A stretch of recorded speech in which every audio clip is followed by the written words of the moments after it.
औद्योगिक विकास यानी बड़ी बड़ी लिमिटेड कंपनीज और प्राइवेट कंपनीज और प्राइवेट लिमिटेड कंपनीज और बड़े बड़े कारखाने और बड़ी बड़ी फैक्ट्रियों को लगाने के लिए भारत सरकार द्वारा जो प्रोजेक्ट्स बनाए गए हैं उनमें से एक है भारतीय किसान की उपजाऊ जमीन।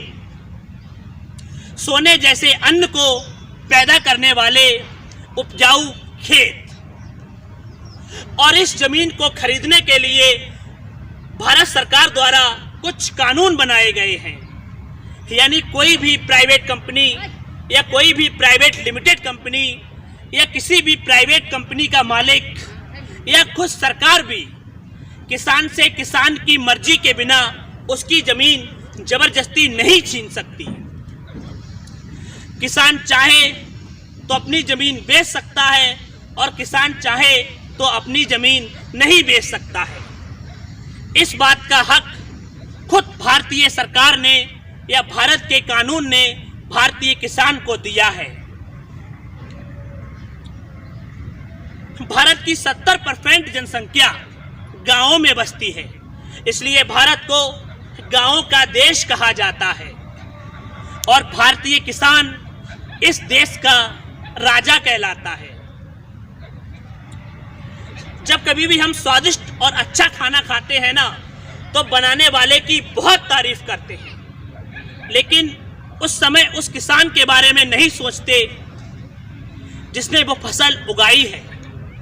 हमें खेल तमाशा देखने की इतनी आदत हो गई है कि हमें भारतीय किसान की जिंदगी भी खेल तमाशा लगने लगी है। अरे जब भी कोई किसान कर्ज में डूबकर या किसी भी परेशानी में फंसकर अपनी आत्महत्या करता है ना, तो उस समय केवल उस किसान की मौत नहीं होती है, उस समय उन सब लोगों की मौत हो जाती है जो उसका दिया हुआ अन्न खाते हैं, जो उसके खून पसीने से पैदा किए गए अन्न को खाकर अपनी आंखें खोलते हैं। इसलिए मेरी भारत सरकार से या भारत के हर नौजवान से यह विनती है कि हर परिस्थिति में, हर मजबूरी में किसान के साथ खड़ा रहे। भारतीय किसान की जिंदगी हर मौसम में एक नई से नई परेशानी का सामना करती है, एक नई से नई मुसीबत उसके सामने आकर खड़ी हो जाती है।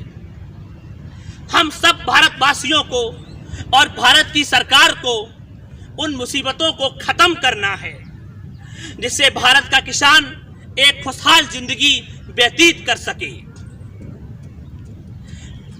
क्योंकि जब भारत का किसान है तो हम हैं, भारत का किसान है तो हिंदुस्तान है, और जब किसान है तो भारत की आन बान शान है। जय जवान, जय किसान, जय किसान, जय किसान। वंदे मातरम।